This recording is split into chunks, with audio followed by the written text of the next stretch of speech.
April 13, 2022, the Black Sea, 60 miles south of the Crimean coastline, a warship the length of 2 football fields is cutting through calm water at 12 knots. The Moskva is not just a ship, it is a statement. As the flagship of Russia's Black Sea Fleet, it carries 16 P-1000 Vulcan anti-ship cruise missiles, a Ford-M long-range air defense complex, and enough firepower to project Russian dominance across the entire region. Its radar array can track targets 90 kilometers in every direction. Its close-in weapon system fires 5,000 rounds per minute at anything that gets within 4 kilometers. Its crew of 485 men has been at sea for weeks, and for weeks nothing has threatened them. The ship costs over $750 million. Russia has not lost a warship of its class in combat in over 40 years. And yet, in less than 24 hours, the Moskva will be at the bottom of the ocean. It will not be sunk by another fleet. Ukraine has no surface navy. It will not be sunk by a supersonic anti-ship missile fired from a submarine. Ukraine has no submarines in the Black Sea. It will be sunk by a weapon Ukraine manufactures in a converted factory building. A weapon that costs approximately $1 million per unit. A weapon that by design should never have gotten close enough to matter. Because 115 miles away on the Ukrainian coastline near Odessa, a small team of operators is staring at a laptop screen. They are watching the Moskva's radar emissions. They are building a picture of its patrol route, its speed changes, and its habits. They are waiting for one specific thing. They are waiting for the Moskva's crew to make a single mistake. The mistake that will kill nearly 500 men hasn't happened yet, but it is coming. To understand what happened on April 13th, you need to understand what the Neptune missile actually is and what it was designed to exploit. Ukraine began developing the R-360 Neptune in the early 2010s, in the years immediately after Russia's annexation of Crimea. Ukrainian engineers didn't have the budget to match Russian naval hardware system for system. What they could do was study how large warships find and engage threats, and what they found was a specific structural weakness embedded in every surface warship ever built. Large warships scan the horizon. Their radar systems are designed to look outward and upward to track fast-moving aircraft, incoming ballistic missiles, and other surface vessels. What those systems struggle with is a missile that doesn't approach from above the horizon. A missile that flies at wave-top height, between 3 and 10 meters above the ocean surface, physically disappears behind the curvature of the Earth. It doesn't appear on a ship's radar until it crosses back over the geometric horizon line. At 60 kilometers of distance, that horizon is less than 15 kilometers from a ship. A missile traveling at 900 kilometers per hour crosses 15 kilometers in under 60 seconds. The Neptune was designed around that 60-second window. Against it, the Moskva carried the Ford-M air defense system, the naval variant of the S-300. Capable of tracking 12 targets simultaneously at ranges up to 90 kilometers. Its secondary layer, the AK-630 rotary cannon, could shred any missile that penetrated to within 4 kilometers. On paper, a subsonic sea-skimming missile should be exactly the kind of slow, obvious threat the Moskva's crew trained to kill in their sleep, but the Moskva had a problem that no weapon system can fix. Its crew had stopped treating the Black Sea as a combat environment. By April 13th, Russia had been at war in Ukraine for 47 days. The Moskva had been operating as a fire support and presence asset throughout that period. Its crew had fired cruise missiles at Ukrainian targets. It had enforced a maritime blockade, and nothing, not a single Ukrainian system, had successfully challenged it at sea. After 47 days of operating as the unchallenged master of the Black Sea, the psychological environment aboard that ship had shifted. The crew was experienced, the systems were operational, but the threat assessment was wrong. At 6:38 p.m., the Moskva's evening watch had just rotated. The ship was maintaining a steady course at a steady 12-knot speed. Its radar was in standard rotation mode, not combat alert mode. 2 different systems the Moskva was equipped with for passive electronic surveillance were not actively monitored. The Ukrainian team had been watching this routine for 3 days. At 6:42 p.m. on April 13, 2022, the Moskva's radar operators picked up a small aerial contact approaching from the northwest. The contact was moving slowly, too slowly for an aircraft. The electronic profile matched a small unmanned aerial vehicle, a drone. Within 90 seconds, the contact was identified as a Bayraktar TB2, the Turkish-made reconnaissance and strike drone that Ukraine had been using throughout the war to destroy Russian armor columns, artillery positions, and radar installations on land. The Moskva's crew reacted exactly the way Ukraine needed them to. The TB2 is a legitimate threat, It carries 4 laser-guided munitions and has already filmed the destruction of dozens of Russian vehicles. A fleet flagship sitting 60 miles offshore is exactly the kind of high-value target a TB2 operator might attempt to engage. So when the drone appeared orbiting at 18,000 feet, approximately 40 kilometers to the northwest, the Moskva's fire control officers did what every doctrine manual says they should do. They activated their fire control radar. They built a tracking solution. They prepared to engage. This was the critical mistake, and it was completely reasonable by the book and perfectly trained. The moment the Moskva's Fortum fire control radar went active, it stopped being a passive observer. It became a lighthouse. Radar doesn't only travel in the direction you point it. The signal radiates in every direction, every ship, aircraft, and Signal's intelligence team within 200 kilometers of the Moskva could now detect it. More specifically, every radar homing guidance system within range could now use that emission as a targeting beacon. At 6:44 p.m., a Ukrainian Signals intelligence team ashore confirmed the Moskva's fire control radar was active. The frequency matched their catalog exactly. The location matched their tracking data exactly. The ship was radiating with the precision of a bonfire in the dark. The Neptune battery on the coast came to life. What the Moskva's fire control officers didn't understand was what the TB2 was actually doing. It wasn't positioning for a strike run. It wasn't reconnoitering for a future attack. It was flying exactly one orbit at exactly one altitude to accomplish exactly one purpose: to convince the Moskva's operators to illuminate their targeting radar and hold it on. The drone was a key, and the crew had just inserted it into the lock. At that moment, 2 Neptune missiles cleared their launch rails from a coastal battery hidden in a tree line near Odessa. They were already at wave-top altitude, 4 meters above the surface of the Black Sea. Before the launch plume had fully dissipated, their inertial navigation systems had been preloaded with the Moskva's last confirmed position. Their active radar seekers were dormant, waiting for the precise distance at which switching on would give the Moskva's crew the least possible time to react. They were already in the water, and the Moskva had no idea they existed. At 6:47 p.m., the TB2 changed its behavior. It began a slow descent from 18,000 feet, moving toward a lower orbit that would bring it closer to a weapons release envelope. For the Moskva's crew, this was a clear signal. The drone was preparing to attack. The fire control team tightened their track. Additional systems came online.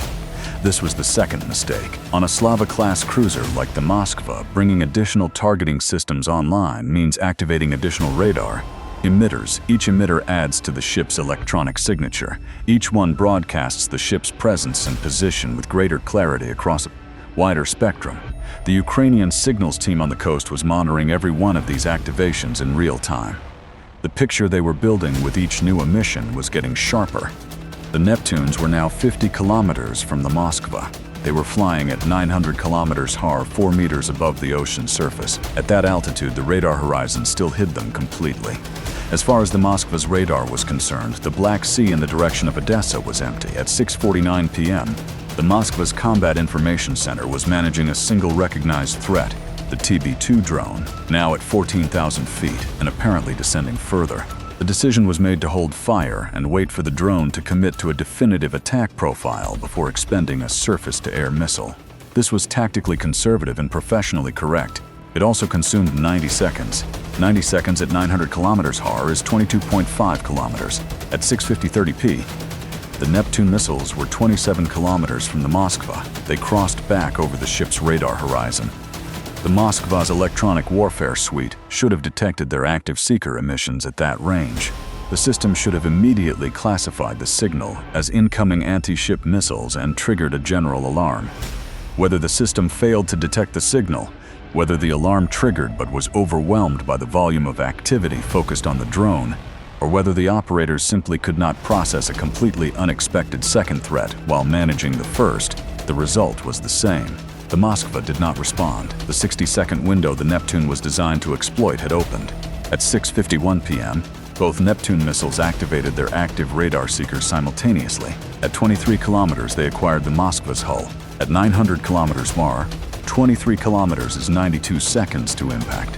For a crew at full combat alert with weapon systems preloaded and fire control computers already tracking incoming sea-skimming threat, 92 seconds is survivable. It is tight, but it is possible. The AK-630 alone with its 5 round-per-minute rate of fire can engage a target at 4 kilometers and destroy it in under 3 seconds of exposure.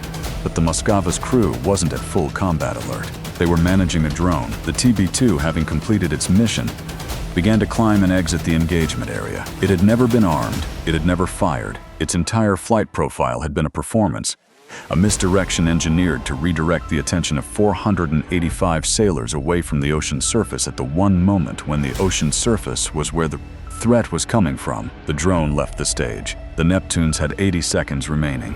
This was never a story about Ukraine's missiles versus Russia's warship. It was a story about attention. The Moskva was carrying one of the most capable naval air defense systems in the Russian fleet. Its Fort M complex was designed to handle coordinated attacks from multiple fast-moving aircraft simultaneously. Its close-in weapon system provided a final physical barrier that had, in testing, neutralized subsonic missiles at close range with near-perfect reliability. Every layer of this ship's defense was built specifically to stop the kind of weapon the Neptune is. But every single one of those layers assumed one thing, that the crew knew an attack was coming. The TB2 drone hadn't defeated any of the Moskva's defensive systems. It had done something far more damaging. It had given the crew a different problem to solve, a visible, trackable, categorized threat that fit perfectly into their mental model of the engagement. A drone the system was designed to handle. While every trained reflex on that ship was oriented toward the sky, 2 missiles were traveling at wave height 4 meters above the water, using the Earth itself as cover. The trap had been designed backward from a single insight. You don't beat a $750 million warship by building a better missile. You beat it by giving its crew something else to think about. The moment the Moskva's fire control radar activated to track the drone, it accomplished 2 things simultaneously. It told the Neptune guidance systems exactly where to find their target, and it told the crew exactly where not to look. Turn the radar on to track the drone. Illuminate the ship's precise location. Focus 485 men on a threat that will never fire a single weapon. What followed was not a battle. It was a consequence of a decision made at 6:44 p.m. At 6:52 p.m., both Neptune missiles impacted the Moskva. They struck amidships, on the port side, below the main deck line. The Neptune's 145-kilogram semi-armor-piercing warhead is not designed to explode. On contact, it is designed to penetrate first. The warhead pushes through the outer hull plating and travels several meters into the interior of the ship before the delayed fuse fires. The delay is measured in milliseconds. But those milliseconds move the explosion from a surface event to an internal event. A warhead that detonates inside a warship is a fundamentally different problem than one that detonates against its hull. The first impact tore through 2 watertight compartments and detonated adjacent to an ordnance storage area forward of the main ammunition magazine. The explosion ignited stored propellant for the ship's anti-aircraft missiles. That fire reached temperatures in excess of 700 degrees Celsius within seconds. The second Neptune impacted 1.4 seconds after the first. It struck forward of the first hit and slightly lower, driving into a hull section that the first explosion had already begun to weaken structurally. The detonation sequence that followed was not 2 explosions, it was a chain. Secondary fire spread through 3 decks simultaneously. The ship's automated fire suppression systems activated in the affected compartments and were immediately overwhelmed by the volume and temperature of the fires. Within 4 minutes of the initial impacts, the Moskva was listing 15 degrees to port. The list exposed the lowest sections of the hull to progressive flooding through stress fractures opened by the explosions. From the Ukrainian coastline, the operators had no visual confirmation. They saw only what the electronic picture gave them. The Neptune seekers had gone dark at the moment of impact, confirming acquisition and strike.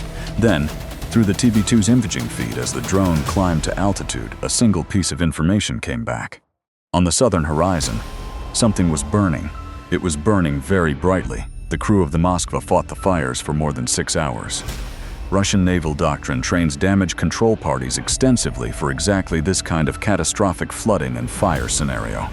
The crew knew their ship. They fought with hoses and smoke-filled companionways and sealed-off compartments, trying to contain the chain reaction burning below them. For a period of several hours, Russian Naval Command in Sevastopol believed the ship might survive.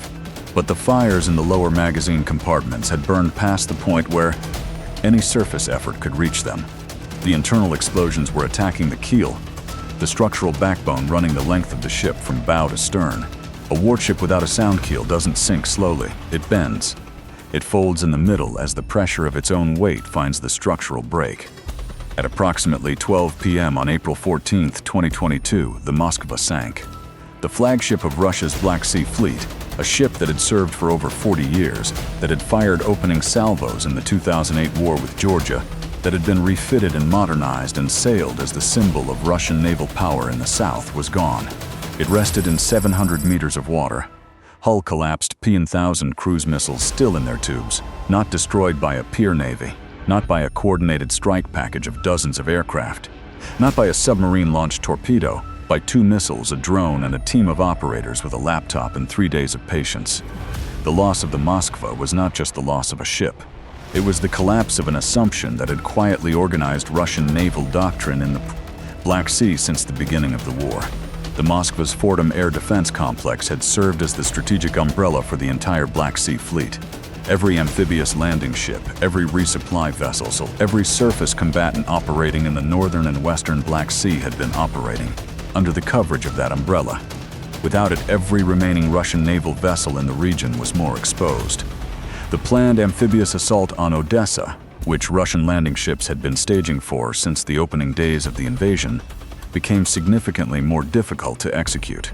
Those ships needed the Moskva's air defense coverage to operate within Ukrainian coastal defense range. Without it, they were vulnerable. The threat to Odessa's coastline that had pinned down a significant portion of Ukraine's ground forces in the west did not disappear overnight, but it diminished in a way that directly affected the land battle. The full accounting was brutal. Russia lost a warship valued in excess of $750 million.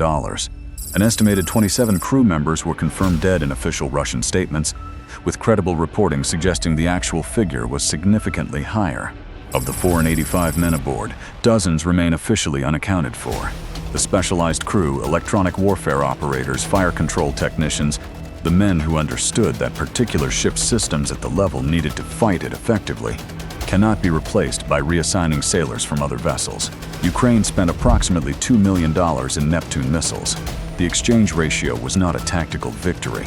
It was a statement about the economics of modern naval warfare, written in the clearest possible terms.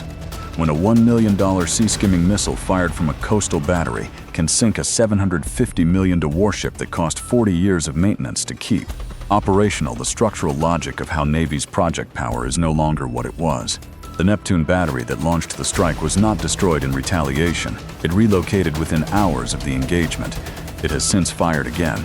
The Russian Black Sea Fleet immediately adjusted its operating patterns. Warships withdrew to greater standoff distances from the Ukrainian coastline. The easy, confident proximity to Ukrainian territorial waters that had characterized the fleet's movements in the first weeks of the war disappeared, replaced by caution, replaced by the recognition that any ship radiating radar emissions within range of a Ukrainian-held coastline is a ship that can be found, tracked, and targeted. The story of the Moskva is not about missiles outperforming a defense system. It is about the gap between capability and awareness. The Moskva had every system it needed to survive. It had the radar range to detect the Neptune missiles. It had the fire control capability to intercept them. It had a trained crew that had drilled this exact scenario. Every layer of defense it possessed was, in theory, capable of preventing its own destruction. But defense systems don't fight wars, people do. And people can only defend against threats they are looking for. What Ukraine understood, and the Moskva's crew did not, is that attention is itself a weapon. It is controllable, directable, and depletable. By presenting a visible, credible threat in one direction, Ukraine redirected the cognitive and technical focus of 485 men away from the direction the real attack was coming from. No amount of hardware closes that gap. The most sophisticated naval air defense complex in the Black Sea became irrelevant the moment its operators were given a better problem to solve. The Moskva rests in 700 meters of water in the Black Sea.